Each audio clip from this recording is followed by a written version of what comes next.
जय हिंद छात्रों, क्या हाल है। छात्रों, यदि आप एक 10th क्लास के स्टूडेंट हैं और बोर्ड एग्जाम 2026 की तैयारी में लगे हुए हैं तो आप बिल्कुल सही वीडियो पर आए हैं, क्योंकि आज हम पढ़ने वाले हैं जो आपकी 10th क्लास सोशल साइंस यानी सामाजिक विज्ञान यूपी बोर्ड एग्जाम 2026 में आने वाले टॉप 10 मोस्ट इंपोर्टेंट लघु उत्तरीय प्रश्न, जो कि आपके बोर्ड एग्जाम में वर्णनात्मक प्रश्न 1 के नाम से आते हैं, जिनमें कि प्रत्येक क्वेश्चन पूरे 4 नंबर का आता है। तो चलिए तो डियर स्टूडेंट शुरुआत करते हैं अपने पहले क्वेश्चन से। और अपना पहला क्वेश्चन जो इसमें दे रखा है, इसमें कह रखा है क्वेश्चन में, फ्रांस की क्रांति कब शुरू हुई, इसका मुख्य कारण क्या था। तो बेटा यही क्वेश्चन आपके बोर्ड एग्जाम में कुछ अलग तरीके से भी आ सकता है, जैसा कि फ्रांस की क्रांति के मुख्य कारण क्या थे। दोनों का आंसर हमें सेम ही देना है, ठीक है। तो बेटा इस क्वेश्चन का जो आंसर है, फ्रांस की क्रांति सन 1789 ईस्वी में हुई थी। कब हुई थी? 1789 ईस्वी में। रट लो इस बात को, ठीक है। और फ्रांस की क्रांति के अनेक कारण थे, किंतु इसका मुख्य कारण जो था वो आर्थिक असमानता और राजा के स्वेच्छाचारी निरंकुश शासन को माना जाता है। अब ये तो हमने क्वेश्चन बता दिया, अब इसको थोड़ा समझ लेते हैं, ठीक है। अब देखो बेटा, यहाँ के बाद में जो क्वेश्चन है कि इसका मुख्य कारण आर्थिक असमानता। आर्थिक का मतलब जानते हो आप, ठीक है, जो अर्थव्यवस्था से होता है, ठीक है। आर्थिक असमानता यानी कोई गरीब हुआ तो कोई ज्यादा अमीर हुआ। और राजा के स्वेच्छाचारी निरंकुश। देखो निरंकुश क्या होता है, तो बेटा निरंकुश का मतलब होता है जहां राजा के सामने प्रजा की बिल्कुल भी ना चले, ठीक है। तो जो ये निरंकुश शब्द है, ठीक है, इस तरह के जो इसमें शब्द दे रखे हैं, निरंकुश, असमानता, आर्थिक असमानता, ठीक है, तो इन शब्दों को आप अगर याद कर लोगे तो आप एग्जाम में इनको बना भी सकते हो क्वेश्चनों को, ठीक है। और ये आपको जो फ्रांस की क्रांति है सन 1789 में हुई थी, ये तो आपको, ठीक है, ठीक तरीके से याद करनी है, ठीक है, ध्यान में रखनी है। ये 1789 में हुई थी। अब बढ़ते हैं बेटा अपने अगले क्वेश्चन की तरफ, ठीक है, जो कि अपना क्वेश्चन नंबर 2 है, ठीक है। और क्वेश्चन नंबर 2 में जो इसने कह रखा है हमसे क्वेश्चन 2 में, ठीक है बेटा, क्वेश्चन 2 में इसने कह रखा है जर्मनी का एकीकरण कब और कैसे हुआ। और यही क्वेश्चन आपके बोर्ड एग्जाम में अलग तरीके से अगर पूछ लिया जाए तो ये आएगा आपका, ओटो वॉन बिस्मार्क को जर्मनी के एकीकरण का जनक क्यों कहा जाता है। 2 कारण लिखिए, ठीक है। तो बेटा इसमें ओटो वॉन बिस्मार्क को जर्मनी के एकीकरण का जनक क्यों कहा जाता है, इसके हमें 2 कारण भी लिखने हैं, ठीक है। तो इसलिए जो हमने आंसर दे रखा है उस आंसर को ध्यान से देखना है और समझना है, ठीक है। पहले हम एक बार आपको आंसर बता देते हैं, उसके बाद जो भी आपके इसमें कठिन शब्द हैं उनको हम अर्थ बताएंगे आपको, ठीक है। तो ये पहले हम पढ़ लेते हैं इसको। देखो आंसर है, बिस्मार्क जर्मनी के महान पुत्रों में से एक था। यानी जो बिस्मार्क था वो जर्मनी के महान पुत्रों में से एक था, ठीक है। और जर्मनी के एकीकरण में बिस्मार्क का महत्वपूर्ण योगदान था। देखो महत्वपूर्ण योगदान था क्योंकि उसने प्रसा के प्रधानमंत्री के रूप में 18 जनवरी 1871 में जर्मनी का एकीकरण किया, ठीक है। यहाँ पे बेटा बिस्मार्क ने प्रसा के प्रधानमंत्री के रूप में, ठीक है, 18 जनवरी 1871 में जर्मनी का एकीकरण किया, ठीक है। यहाँ पे ये एक लाइन याद रखना है, ठीक है। उसके बाद में उसने रक्त और लोह, क्या, रक्त और लोह, उसने रक्त और लोह की नीति अपनाकर, ठीक है, स्लेस्विग तथा होल्स्टीन के प्रशासन पर नियंत्रण स्थापित किया। किसने किया? ओटो वॉन बिस्मार्क ने, ठीक है। क्या किया था? उसने स्लेस्विग तथा होल्स्टीन के प्रशासन को नियंत्रण किया था। उसके बाद बिस्मार्क ने सीडान के युद्ध में, किसमें? सीडान के युद्ध में, सीडान के युद्ध में फ्रांस के सम्राट, ठीक है। तो फ्रांस के सम्राट कौन था? नेपोलियन तृतीय, ठीक है। किसको? नेपोलियन तृतीय को पराजित करके जर्मनी का एकीकरण पूर्ण कर दिया, ठीक है। तो देखो इसमें हमने 2 आपको कारण बताए हैं, ठीक है। देखो पहला कारण क्या था? देखो पहला कारण ये था कि जो ओटो वॉन बिस्मार्क था ना, उसने प्रसा के प्रधानमंत्री के रूप में 18 जनवरी 1871 में जर्मनी का एकीकरण किया, ठीक है। और दूसरा बेटा इसमें यही आता है कि उसने रक्त और लोह की नीति अपनाकर, ठीक है, स्लेस्विग तथा होल्स्टीन के प्रशासन पर नियंत्रण किया, यानी नियंत्रण स्थापित कर लिया। कहां पे? जर्मनी में, ठीक है। किसने? बिस्मार्क ने। और यहां के बाद में बेटा उसने, यानी बिस्मार्क ने सीडान के युद्ध में फ्रांस के सम्राट नेपोलियन तृतीय, किसको बेटा? नेपोलियन तृतीय को पराजित करके, ठीक है, जर्मनी का पूर्ण एकीकरण कर दिया। इसलिए उसे जर्मनी के एकीकरण का जनक माना जाता है। जैसा कि बेटा इस क्वेश्चन में, ठीक है, जिस तरीके से इसने पूछा था उसी हिसाब से हमने इसका जो है अपने तरीके से, ठीक है, अपने शब्दों में हमने आपको क्वेश्चन बना बना के, ठीक है, सरल और आसान भाषा में समझाया है। ठीक है, अब चलते हैं बेटा, बढ़ते हैं अपने अगले क्वेश्चन पर, जो क्वेश्चन नंबर अपना 3 है। ठीक है, अब यहाँ पे बेटा जो आपका क्वेश्चन नंबर 3 है वो भी आपके लिए बहुत ज्यादा मोस्ट इंपोर्टेंट है। ये क्वेश्चन आपके बोर्ड एग्जाम के लिए नहीं, सिर्फ ये आपके आगे भी कंपटीशन में हर जगह आपके, जब आप किसी भी कॉम्पिटेटिव एग्जाम की भी तैयारी करोगे ना, तो उसके लिए भी ये आपके लिए बहुत ही ज्यादा मोस्ट इंपोर्टेंट है, इसलिए इसको पूरा ध्यान से समझना है। ठीक है, तो क्वेश्चन है अपना कि जलियांवाला बाग, ठीक है, यानी जलियांवाला बाग हत्याकांड पर एक संक्षिप्त टिप्पणी लिखिए। अब बेटा यहाँ पे जो क्वेश्चन नंबर तीसरे का जो आंसर है, ठीक है, वो हमने बेटा कुछ अपने शब्दों में और कुछ किताब से लिया है। ठीक है, तो इसलिए बेटा इसको आसान बनाने के लिए, ठीक है, हमने इसको और सरल तरीके से लिखा है। ठीक है, तो देखिए जो आंसर है, पहले हम एक बार आपको पढ़ के दिखा देते हैं, उसके बाद हो सके तो साथ के साथ समझाते जाएंगे। ठीक है, इसमें जो बेटा जलियांवाला बाग हत्याकांड था, उसके होने का एक कारण था, यानी एक वजह थी। रोलेक्ट एक्ट के विरोध में पंजाब के अमृतसर जिले की जनता आक्रोशित थी। ठीक है, इस शहर में सैनिक शासन लागू करके नियंत्रण जनरल डायर को दे दिया गया था। ठीक है, तथा सार्वजनिक सभा पर भी प्रतिबंध लगा दिया गया था। तो हुआ क्या था, यानी जब रोलेक्ट एक्ट हुआ था तो उसके विरोध में पंजाब के अमृतसर जिले की जो जनता थी वो बहुत ज्यादा, ठीक है, गुस्से में थी। आक्रोशित मतलब गुस्से में थी। इस शहर में सैनिक शासन लागू करके, तो बेटा इस शहर में जो है सैनिक शासन लागू हो चुका था। ठीक है, और नियंत्रण करके, नियंत्रण का मतलब जो कंट्रोल, ठीक है, यानी नियंत्रण का मतलब क्या होता है, कंट्रोल, यानी किसका कंट्रोल था, सैनिक शासन का कंट्रोल था। और इसका कंट्रोल किसे दे दिया था, जनरल डायर को। ठीक है, जनरल डायर को दे दिया था, तथा सार्वजनिक सभा पर भी प्रतिबंध लगा दिया था। सार्वजनिक सभा क्या होती है, जैसे कि बेटा आपने देखा होगा जगह जगह, ठीक है, जब कोई हादसा हो जाता है, ठीक है, तो उसके लिए जो मीटिंगें होती हैं उनको ही हम सभा बोलते हैं। ठीक है, तो सार्वजनिक सभा पर प्रतिबंध लगा दिया था, जिसकी पूरी जानकारी जनता को भी नहीं दी गई थी। यानी पूरी जानकारी किसको नहीं दी गई थी, जनता को। ठीक है, और जनता को क्या जानकारी नहीं दी गई थी कि जो शहर में जो सैनिक शासन, ठीक है, जो लगा है और उसका नियंत्रण जनरल डायर के पास है। ठीक है, और जो सार्वजनिक सभा हैं उन पर प्रतिबंध लगा हुआ है, इसकी जानकारी पूरी जनता को नहीं थी। ठीक है, इसलिए, और उसी समय 13 अप्रैल, किस टाइम पे, 13 अप्रैल को बैसाखी त्योहार के समय था, यानी बैसाखी त्योहार का समय था उस टाइम पे। ठीक है, और इसी दिन 13 अप्रैल 1919 को, कब, यानी 13 अप्रैल 1919 को, ठीक है, जलियांवाला बाग में एक सार्वजनिक सभा का आयोजन किया था। ठीक है, तो आयोजन किसने किया था, जनता ने किया था। ठीक है, आयोजन। तो तभी अचानक से जनरल डायर ने 200 देसी, यानी 200 देसी लोग, देसी जनता में से ही, ठीक है, अपने यहाँ के भारत के, और 50 गोरे सिपाही, ठीक है, 50 गोरे सिपाही यानी अंग्रेज, ठीक है, 50 गोरे सिपाहियों के साथ, ठीक है, निहत्ती भीड़ पर, भीड़ कहाँ थी, सभा में, ठीक है, निहत्ती भीड़ पर गोलियों की बौछार कर दी। ठीक है, जिसमें कि 1000 से अधिक लोग मारे गए, और इस घटना में बेटा 1000 से अधिक लोग मारे गए थे। ठीक है, जो कि इतिहास की सबसे ज्यादा खौफनाक घटना मानी जाती है। ठीक है, और इसमें मेन पॉइंट क्या है आपके याद करने के, देखो जो ये पंजाब के अमृतसर जिले की जो जनता है उसका आक्रोशित होना, ठीक है, और इस शहर में सैनिक शासन लागू होना, ठीक है, उसके बाद उसका जो मतलब कंट्रोल है यानी नियंत्रण है वो जनरल डायर को, ठीक है, दे दिया जाना, और इसके बाद में सार्वजनिक जो सभा होती हैं उन पर प्रतिबंध लगना। ठीक है, ये इंपॉर्टेंट है आपके लिए वर्ड। ठीक है,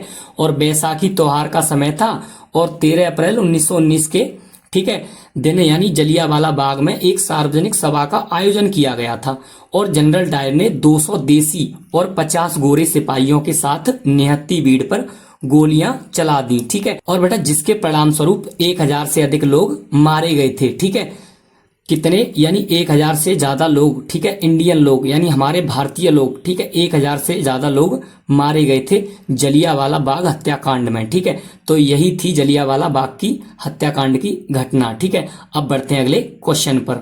अब बेटा यहाँ के बाद में जो अपना अगला क्वेश्चन है, जो क्वेश्चन नंबर 4 है, ठीक है, वो बहुत ही ज्यादा, ठीक है, इंटरेस्टिंग और बहुत ही ज्यादा मोस्ट इंपोर्टेंट है आपके लिए, आपके बोर्ड एग्जाम के लिए भी और आपके किसी भी कॉम्पिटिटिव एग्जाम के लिए भी। ठीक है, इसलिए इसको, ठीक है, बहुत ही ज्यादा इंटरेस्टिंग तरीके से समझना है। तो क्वेश्चन क्या है, क्वेश्चन है वो है चौरी चौरा की घटना पर एक संक्षिप्त टिप्पणी लिखिए। जो बेटा चौरी चौरा की घटना है उस पे हमें एक संक्षिप्त यानी छोटे तरीके से एक, ठीक है, टिप्पणी यानी उसके लिए लिखना है कि ठीक है कि चोरा चोरी कांड में आखिर क्या हुआ था, क्या था चोरा चोरी कांड। तो ये बेटा जो अपना आंसर है उसको ध्यान से बहुत ही ज्यादा इंटरेस्टिंग तरीके से समझना है, ठीक है।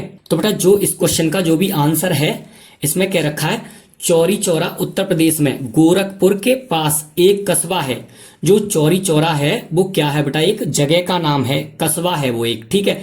और जहां 4 फरवरी 1922 ईस्वी को, कब की बात है, यानी 4 फरवरी और 1922 ईस्वी को भारतीयों ने, किन्ने, भारतीयों ने, जो भारतीय लोग हैं हमारे, ठीक है, भारतीयों ने ब्रिटिश सरकार की एक पुलिस चौकी में, कहां पे, ब्रिटिश सरकार की, किसकी, ब्रिटिश सरकार की एक पुलिस चौकी को, ठीक है, आग लगा दी थी। क्या कर दिया था, आग लगा दी थी, जिसमें 22 पुलिस कर्मचारी, कितने, 22 पुलिस कर्मचारी जिंदा जलकर मर गए थे, ठीक है, कितने, 22 पुलिस कर्मचारी जिंदा जलकर मर गए थे।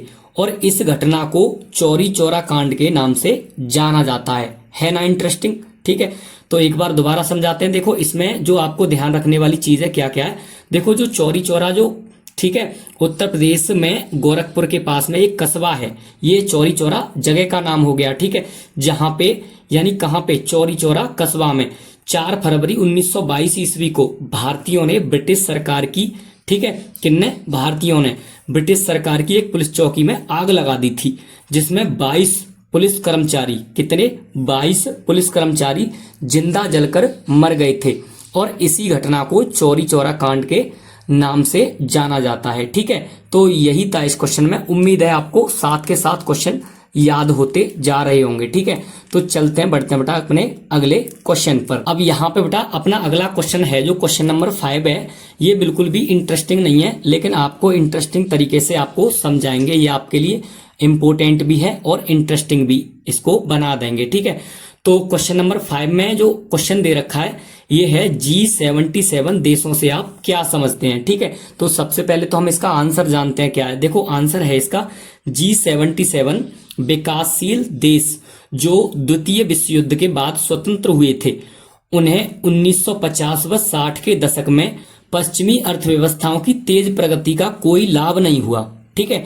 और इस समस्या को देखते हुए उन्होंने एक नई अंतर्राष्ट्रीय आर्थिक प्रणाली के लिए आवाज उठाई और G77 के रूप में अपना एक संगठन बनाया, जिसका उद्देश्य था अपने संसाधनों पर पूर्ण नियंत्रण हो, ठीक है। तो चलिए अब समझते हैं इस क्वेश्चन को। देखो इसमें आपको क्या क्या ध्यान रखना है इस क्वेश्चन में।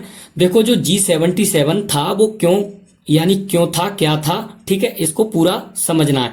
देखो यहाँ पे जो G77 विकासशील देश, देखो विकासशील देश क्या होते हैं, देखो बेटा विकासशील देश वो होते हैं जो देश विकसित नहीं हुए हैं, ठीक है। और जो देश विकसित नहीं हुए हैं उनको विकासशील देश हम बोल सकते हैं। लेकिन इनमें थोड़ा सा डिफरेंस ये आ जाता है, विकासशील का मतलब ये होता है यानी वो विकसित होने के लिए आगे बढ़ रहे हैं, ठीक है, लेकिन अभी विकसित हुए नहीं हैं, उन देशों को विकासशील देश हम बोल सकते हैं, ठीक है। जो कि द्वितीय विश्व युद्ध के बाद, कब की बात है, द्वितीय विश्व युद्ध के बाद, यानी द्वितीय विश्व युद्ध के बाद स्वतंत्र हुए थे। जो विकासशील देश थे वो द्वितीय विश्व युद्ध के बाद स्वतंत्र यानी आजाद हुए थे, ठीक है। उन्हें 1950 व 60 के दशक में, कब की बात है, सन 1950 और 60 के दशक में पश्चिमी अर्थव्यवस्थाओं की तेज प्रगति का कोई लाभ नहीं हुआ। यानी जो पश्चिमी, यानी ये एक दिशा के रूप में दे रखा है, ठीक है, जो पश्चिमी देश हैं उधर के, ठीक है, उधर तरफ के अर्थव्यवस्थाओं की तेज प्रगति का कोई लाभ नहीं हुआ। किसको नहीं हुआ, जो देश, ठीक है, द्वितीय विश्व युद्ध के बाद स्वतंत्र हुए थे, ठीक है, उन देशों को कोई लाभ नहीं हुआ।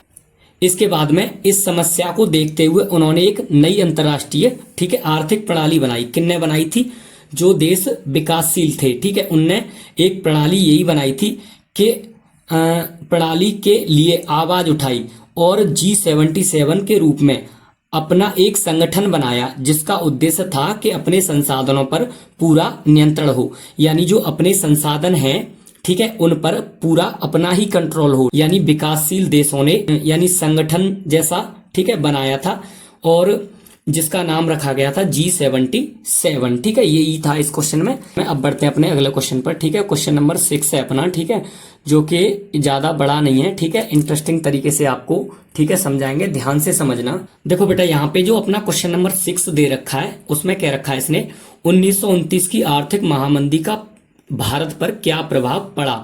यहाँ पे जो प्रभाव है, ठीक है, यानी प्रभाव किसे बोलते हैं बेटा, हम प्रभाव बोलते हैं हम असर को। ठीक है, क्या असर पड़ा, हमारी भाषा में असर बोलते हैं, क्या असर पड़ा, क्या प्रभाव पड़ा। किन्हीं दो का उल्लेख कीजिए। किसका उल्लेख करना है हमें, प्रभावों का उल्लेख करना है। देखो बेटा, किसी भी क्वेश्चन का आंसर देने से पहले हमें उस क्वेश्चन को ही ठीक से समझना होता है। जब तक आप क्वेश्चन नहीं समझोगे उसका आंसर ना तो आपको ठीक से याद होगा और ना ही आपके समझ में आएगा कुछ भी। ठीक है, इसलिए जो भी क्वेश्चन है पहले क्वेश्चन को, ठीक है, आसान तरीके से समझना सीखो। इसके बाद में जो इसका आंसर है, तो यहाँ पे हमने एक छोटी सी हेडिंग डाली है। ठीक है, तो यहाँ पे जो ये हेडिंग दे रखी है, सन 1929 में हुई विश्वव्यापी आर्थिक मंदी के भारत पर निम्न प्रभाव पड़े। देखो, इसने 2 का उल्लेख करवाया है लेकिन हमने यहाँ पे 4 का उल्लेख कर दिया है। ठीक है, जिसका देखो आपको क्या फायदा होगा, फायदा ये होगा अगर आपको यहाँ पे क्वेश्चन में 4 भी पूछ ले तो आप आराम से क्वेश्चन में आपके, ठीक है, क्वेश्चन पेपर में आप आराम से करके आ सकते हो। ठीक है, जो बेटा अपने निम्न प्रभाव थे उनमें से पहला था जब अंतरराष्ट्रीय व्यापार में कीमतें गिरने लगी। ठीक है, जो अंतरराष्ट्रीय बाजार है उसमें कीमतें गिरने लगी तो भारत में वस्तुओं की कीमतें नीचे आ गई थी। ठीक है, जब अंतरराष्ट्रीय बाजार में कीमतें गिरेगी तो जाहिर सी बात है जो भारत की वस्तुएं हैं उन पे भी कीमत नीचे आ जाएगी। ठीक है, और दूसरा क्या है, नगरीय निवासियों की तुलना में किसानों और तस्करों को अधिक हानि हुई। यानी जब 1929 की जब महामंदी हुई थी तो जिसमें नगरीय निवासों, जो नगरीय निवासी कौन होते हैं, जो शहर में रहने वाले लोग होते हैं। ठीक है, तो जो नगरीय निवासियों की तुलना में किसानों, यानी हम जिस तरह से हम गांव में किसान होते हैं, ठीक है, किसान और तस्कार। ठीक है, यहाँ पे बेटा तस्कार क्या होते हैं, यहाँ पे तस्कार होते हैं यानी जैसे कि कोई आप, ठीक है, एक कारीगर होते हो। ठीक है, कारीगर यानी जैसे किसी भी चीज का आप निर्माण करते हो, जैसे बढ़ई क्या करता है, यहाँ पे बर्तन बनाता है। ठीक है, और जो आपका कारपेंटर होता है वो फर्नीचर बनाता है। ठीक है, इस तरह से इनको तस्कार बोलते हैं। ठीक है, तो तस्कारों को अधिक हानि हुई थी। ठीक है, तो नगरीय निवासियों को यानी शहर वालों को तो ज्यादा असर नहीं पड़ा था लेकिन उसका किसान भाइयों को, ठीक है, जो हम किसान भाई हैं उनको, और तस्कारों को, ठीक है, तस्तकारों को अधिक हानि हुई थी। ठीक है, और तीसरे में कच्चा माल जूट पटसन का निर्यात बंद हुआ था। यानी जो कच्चा माल है पश्चिम बंगाल से जो जूट और पटसन, ठीक है, का निर्यात हुआ था वो बंद हो चुका था। ठीक है, और इनकी कीमतों में 60%, कितना, 60% से अधिक, ठीक है, गिरावट आ गई थी। किसमें, यानी जूट पटसन के जो कच्चा माल होता है, ठीक है, निर्यात में, इसके निर्यात में। अब यहाँ पे निर्यात क्या होता है, यहाँ पे निर्यात होता है जब हम कोई भी सामान अपने यहाँ से भेजते हैं, ठीक है, भेजते हैं या बेचते हैं। ठीक है, तो उसी को निर्यात बोला जाता है। और आयात बोला जाता है हम किसी भी सामान को, ठीक है, अपनी जरूरती सामान को मंगाते हैं दूसरे देशों से या दूसरे राज्यों से, दूसरे शहरों से या कहीं से भी मंगाएं। ठीक है, तो इसके बाद में जो चौथा भी कारण था यहाँ पे हमने उसको भी दे दिया है। चौथा कारण क्या था, चौथा था मंदी के इन्हीं वर्षों में भारत बहुमूल्य धातुओं विशेष रूप से, यानी विशेष रूप से सोने का निर्यात करने लगा था। किसका, सोने का निर्यात करने लगा था भारत। क्यों, क्योंकि जो कच्चा माल था और जो हमारे यहाँ पे, ठीक है, जो भी मैन्युफैक्चरिंग होती है, ठीक है, उसकी मंदी चल रही थी और हर चीज में कीमतों में गिरावट आ रही थी। इस वजह से भारत ने क्या किया, यानी मंदी के इन्हीं वर्षों में भारत ने बहुमूल्य धातुओं विशेष रूप से सोने का निर्यात करने लगा। निर्यात यानी सोने को भेजने लगा या बेचने लगा। ठीक है, तो यही था इस क्वेश्चन में। अब बढ़ते हैं यहाँ से अपने अगले क्वेश्चन की तरफ। अब यहाँ के बाद बेटा जो भी अपने क्वेश्चन हैं, ठीक है, जो क्वेश्चन नंबर 7 है, 8 है, 9 है और 10 है, ये क्वेश्चन बेटा यहाँ पे यानी भूगोल में से हमने रखे हैं। ठीक है, इससे पहले जो क्वेश्चन थे वो अपने हिस्ट्री यानी इतिहास से थे और ये क्वेश्चन अपने भूगोल से लिए हैं। तो देखो जो क्वेश्चन नंबर है अपना अगला, क्वेश्चन नंबर 7 है। जो बेटा इस क्वेश्चन नंबर 7 में इसने कह रखा है, मृदा अपरदन को रोकने के कोई 2 उपाय सुझाइए या 2 उपाय बताइए। ठीक है, तो इसका जो आंसर है इसके लिए सबसे पहले हमने हेडिंग लिख लिया है यहाँ पे।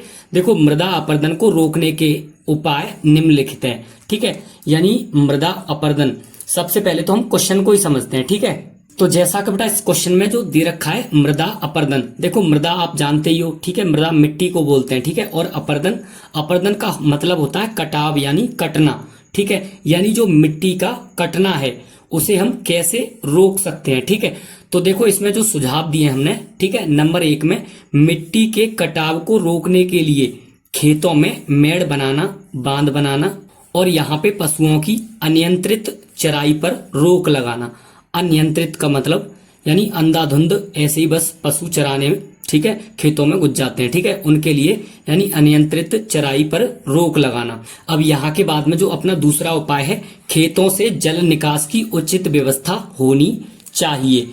यानी खेतों में जो जल भराव हो जाता है उसकी, ठीक है, उचित व्यवस्था होनी चाहिए जल निकालने की। यहाँ के बाद में देखते हैं अपना अगला जो क्वेश्चन है। ठीक है, क्वेश्चन नंबर 8 है, वो भी आपके लिए बहुत ही ज्यादा मोस्ट इंपोर्टेंट और इंटरेस्टिंग है। ठीक है, इसलिए इसको भी ध्यान से देखना।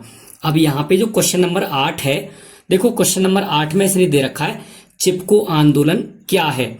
इस क्वेश्चन को, ठीक है, ध्यान से समझना, ये बहुत ही ज्यादा मोस्ट इंपोर्टेंट है। अब देखो बेटा, चिपको आंदोलन क्या है, तो इसका जो हमने यहाँ पे आंसर लिखा है वो कुछ अपने शब्दों में, ठीक है, कुछ किताब से इस तरह से सरल आसान तरीके से लिखा है कि ताकि आपको अच्छे से, ठीक है, इसको रटने की जरूरत ना पड़े, ऐसे ही समझ के ही याद हो जाए। ठीक है, तो बेटा यहाँ पे आंसर में है चिपको आंदोलन सन 1973 में। कब, ये याद रखना, सन 1973 में उत्तराखंड के चमोली जिले में।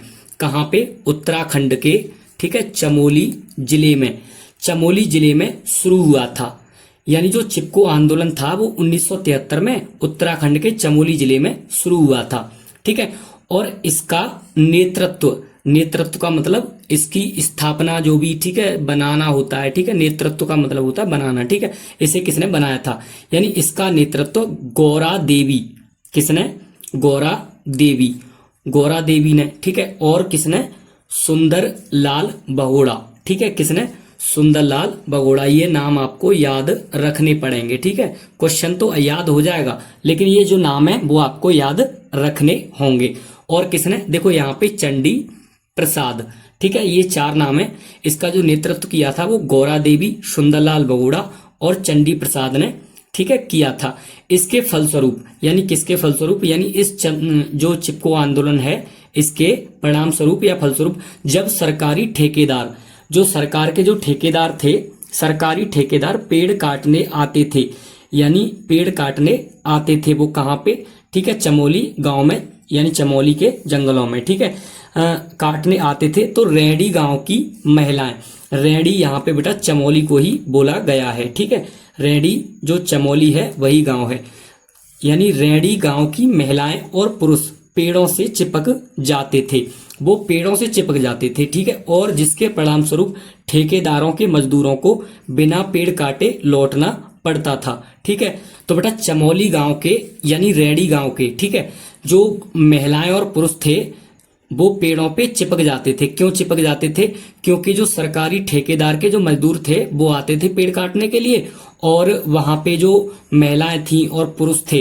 वो क्या, वो पेड़ नहीं काटने देने देते थे उनको। क्या कहते थे वो, यानी जब वो पेड़ काटने की कोशिश करते या जबरदस्ती करते तो वो पेड़ों से चिपक जाते थे, और चिपक के यही कहते थे पहले हमें काटो इसके बाद पेड़ काटना। ठीक है, तो इसलिए वो आंदोलन, इसका आंदोलन का जो नाम था वो चिपको आंदोलन पड़ा था। ठीक है, क्या नाम पड़ा था, चिपको आंदोलन के नाम से उस आंदोलन को जाना गया था। ठीक है, तो यहाँ पे उम्मीद है आपको जो क्वेश्चन है वो अच्छे से समझ में आ चुका होगा। ठीक है, तो बढ़ते हैं अब अगले क्वेश्चन पर, जो क्वेश्चन नंबर अपना 9 है। ठीक है, और क्वेश्चन नंबर 9 में आपका, ठीक है, बहुत ही ज्यादा मोस्ट इंपोर्टेंट है क्योंकि ये बेटा आपके हर बार आपके बोर्ड एग्जाम में पूछा गया है ये वाला क्वेश्चन। ठीक है, तो बेटा ये क्वेश्चन जो आपका 2 तरीके से आपके बोर्ड एग्जाम में पूछा जाता है। कैसे, देखो, ऊर्जा के परंपरागत स्रोत किसे कहते हैं, एक तो ऐसे, ठीक है, उदाहरण सहित बताइए, और ऊर्जा के परंपरागत स्रोतों का वर्णन कीजिए। ठीक है, तो यहाँ पे तो ये आपके वर्णनात्मक 1 क्वेश्चन है, ठीक है, वर्णनात्मक 1 यानी जिनको लघु उत्तरीय प्रश्न बोलते हैं, ठीक है। तो वर्णन हमको ज्यादा बड़े आंसर में नहीं देना है, आप लगभग 60 से 80 शब्दों में आप आराम से दे सकते हो, ठीक है। लेकिन आपके शब्द कितने भी हों, लेकिन आपके जब तक शब्दों में, ठीक है, शक्ति नहीं है, यानी आपके शब्दों में, ठीक है, ज्यादा कोई वैल्यू नहीं है, तो आपका क्वेश्चन कितना भी बड़ा हो, ठीक है, कितने भी शब्दों का हो, वो एग्जामिनर उसको पसंद नहीं करेगा। इसलिए आपके जो शब्द हैं वो बहुत ही ज्यादा क्लोज, यानी क्वेश्चन के, ठीक है, क्लोज होने चाहिए। और जैसे कि इसमें देखो जो परंपरागत स्रोत हैं, हमने यहाँ पे हेडिंग डाल के लिखा है, और उसके बाद में परंपरागत स्रोत ऐसे संसाधन जो केवल पर्याप्त मात्रा में सीमित हैं, यानी जिनका मिलना, ठीक है, पर्याप्त है, बिल्कुल पर्याप्त का मतलब इनकी एक लिमिट है मिलने की, ठीक है, और पर्याप्त मात्रा में मिलना सीमित है, जिनका नवीनीकरण नहीं किया जा सकता। नवीनीकरण का मतलब होता है यहाँ पे बेटा, जैसे कि हमने नवीनीकरण करना है किसी का, जैसे हमने प्लास्टिक की एक बोतल ली, ठीक है, और उस बोतल को हमने पिघला के दोबारा उससे कोई चीज बना दी, तो वो हो गया एक नवीनीकरण, ठीक है।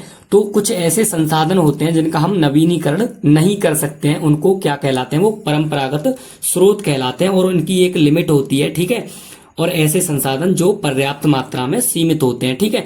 तो इनमें से जो आते हैं जैसे कोयला हो गया, तेल, प्राकृतिक गैस, जल विद्युत और परमाणु शक्ति आदि, ये क्या है, ऊर्जा के परंपरागत स्रोत हैं, ठीक है।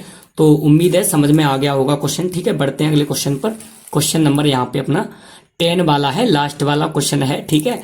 तो जो लास्ट वाला क्वेश्चन है, देखो यहाँ पे जो क्वेश्चन नंबर 10 में ये दे रखा है, ठीक है। और इससे पहले बेटा हमने जो 9 वाला क्वेश्चन पढ़ाया था वो आपके एक तरीके से और आता है, ठीक है, जिसमें आपका पूछेगा कि गैर परंपरागत स्रोत, ठीक है, जिसमें आपको ऐसे स्रोत बताने होंगे गैर परंपरागत जो कभी खत्म नहीं होते, ठीक है, जिनका, ठीक है, जो सीमित नहीं है, क्या है, असीमित यानी अनलिमिटेड है, ठीक है, तो उनका बताना होता है। लेकिन अभी हमने सिर्फ परंपरागत स्रोत दिए हैं, ठीक है। उम्मीद है आपको अगर वीडियो पसंद आ रही होगी, ठीक है, और हमारा पढ़ाना अच्छा लग रहा होगा, तो हम उसके लिए आपको पार्ट 2 एक और वीडियो हम बना देंगे, ठीक है। उसके लिए कमेंट में जरूर लिख देना कि सर हाँ हमने लास्ट तक देखा है, और आप अपना पार्ट 2 जरूर बनाओ, ठीक है।